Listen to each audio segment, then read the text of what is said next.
Manga-Waido. My name is Takumi Matsunaga. I was born to kind parents, and I'm a regular high schooler. Well, I used to be a regular high schooler at least. Last month, I lost my parents and became an orphan. It was raining really hard that day, so my mother drove to the station to pick up my dad. On the way home, a car crashed into him. They died immediately. I held my brother Kazuki's hand, stunned. "What's gonna happen to us from now on, brother?" "It's all right. I'm gonna protect you, Kazuki. Our grandparents are too old to take care of us. The first people who lent us a hand were my uncle and his wife who lived in the same town." We'll make sure you guys can keep going to the same schools. Thanks to my aunt and uncle, Kazuki, who was in grade 6, didn't have to change schools. I also was able to go to the same high school as before.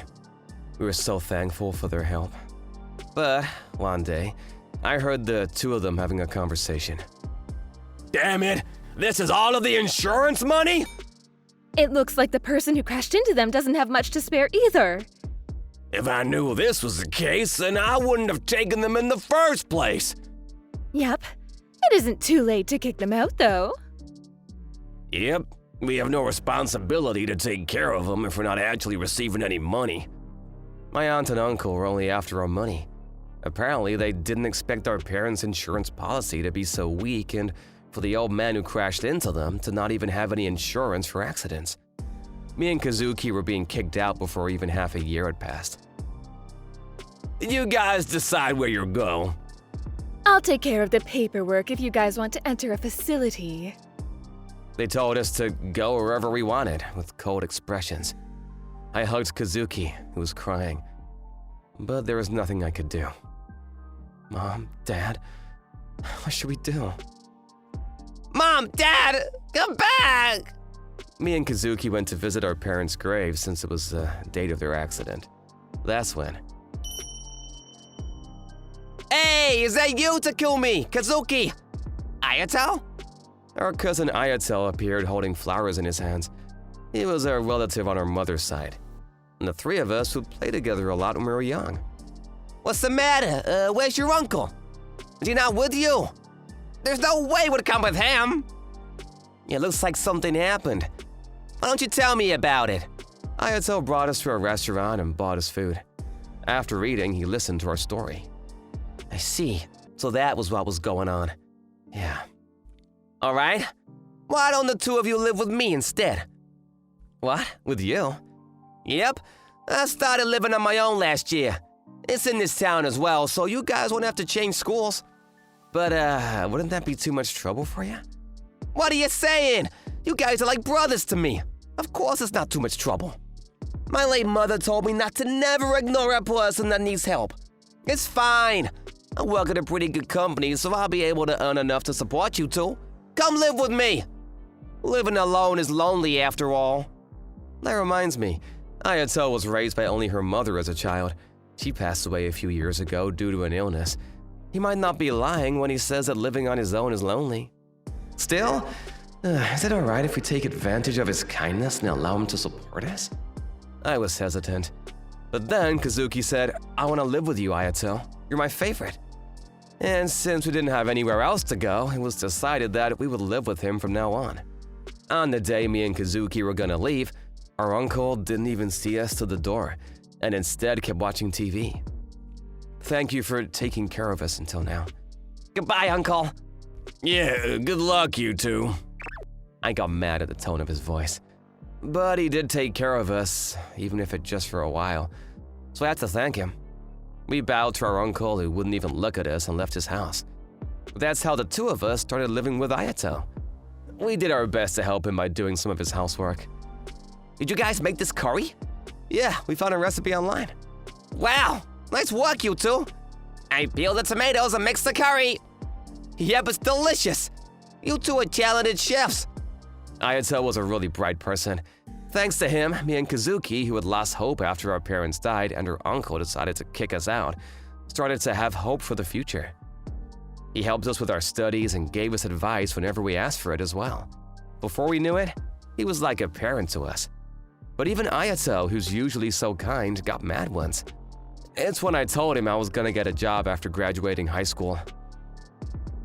I'm gonna find a job after graduating. I'll repay you for everything you've done for us until now once I have enough money. Idiot, what are you saying? You don't need to think you're repaying me. I'm doing this because I want to. I'm happy as long as you guys are happy after all, which is why there's no need for stuff like that. Then how am I supposed to thank you? If you say that you were saved by what I did for you guys, then you do something for someone else as well. If you do something that makes someone else happy, the cycle of happiness keeps moving, you see? Is that how it works?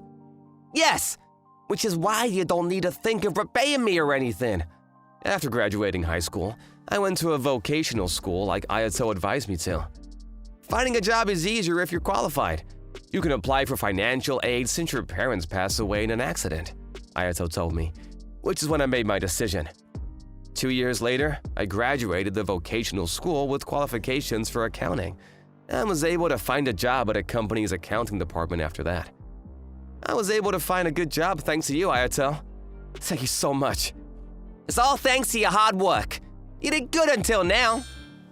Ayato was so cool when he smiled like that. Someday, I want to become an adult like him.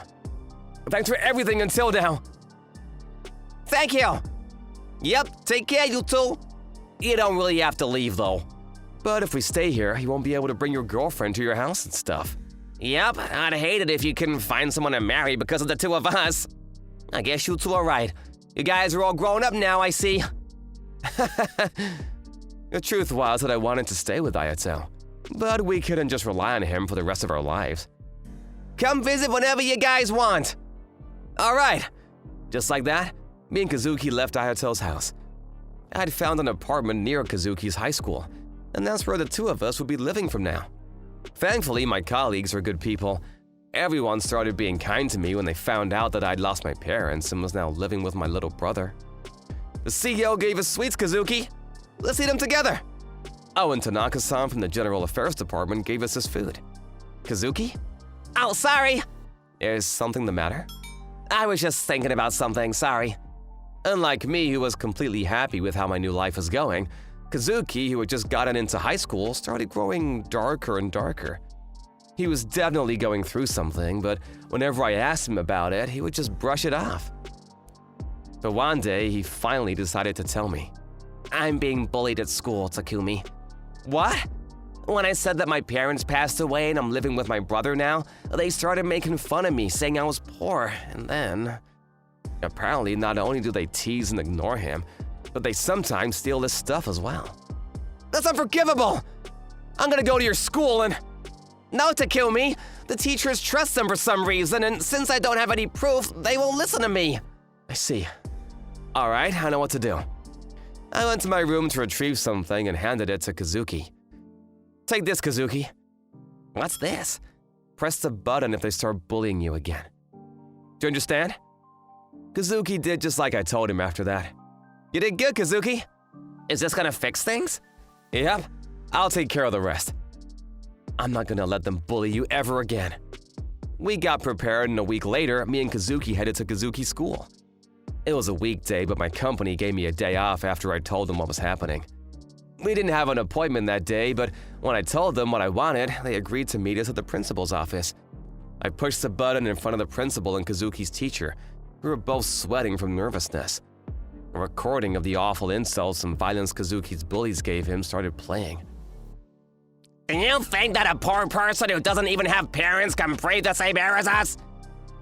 If you want us to accept you as our classmate, then you have to be our slave. Lick my shoes and say, I'll be a Kubo-sama's slave from now on. No, I'll never do that. Is that so? Then is it alright if we throw away your shoes again? Let's burn it this time so we can't get it back no matter what. Good idea. Does anyone have a lighter? Don't! My brother brought those shoes. It's just as you heard just now. If you don't take care of this immediately, I'll have to go to the Board of Education. We'll investigate it right away and make sure the students responsible get what they deserve. I'm so sorry. It looks like we were too complacent.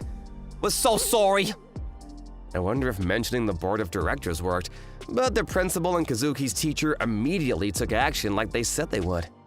We were called to the school again next week. Kazuki and his bullies were also here for a talk. Apparently, the main culprit was a boy named Okubo. He and 2 other students were there. If you do something like that to my brother again, I'll call the police. The police? Yeah. Okubo, watch your mouth! What you guys did counts as assault and extortion. You should consider yourself lucky you got off with a warning this time. Yes, we're very thankful for your kindness. Apologize, you 3! Sorry. I won't do it again. Thanks, brother. Thanks to you, I'm actually starting to enjoy school. I see. They aren't bullying you anymore. Yeah, they still ignore me, but I'm fine with that, though. I'm glad to hear that. Tell me whenever you're having problems with anything else. Yep. Next time, I'll try my best to take care of it on my own. I want to become a responsible adult like you someday, after all. It would have been nice if that was the end of the story, but apparently the 3 bullies started picking on another kid. The new victim asked Kazuki what to do, which is why Kazuki asked me to lend him the recorder again just 1 month later. The new victim gathered evidence and reported the bullies, and this time they were expelled. If only they had learned their lessons the first time. I just hope that they repent their actions one day. I was able to save Saito like how you saved me, brother. I'm sure this time Saito is gonna help someone in trouble himself. That's how the world works. Ayato used to say the same thing, right? Yep, I know. Let's go and see Ayato. We haven't seen him in a while. There's so much I want to tell him. All right, let's go see him this weekend. Yep. We made curry, which was Ayato's favorite, and brought it to Ayato's house. Ayato started tearing up when Kazuki told him about what happened at his high school. You 2 lost your parents and suffered because of it, but it's helped you guys become able to understand others' pain and be kind to them. I'm sure your parents will be proud. Really? I wonder whether they're watching us. They definitely are. They're always watching over you. Me and Hayato losing our parents so young was nothing but a misfortune. But our new life has taught us a lot of new things we might not have been able to find out otherwise. The world isn't such a bad place.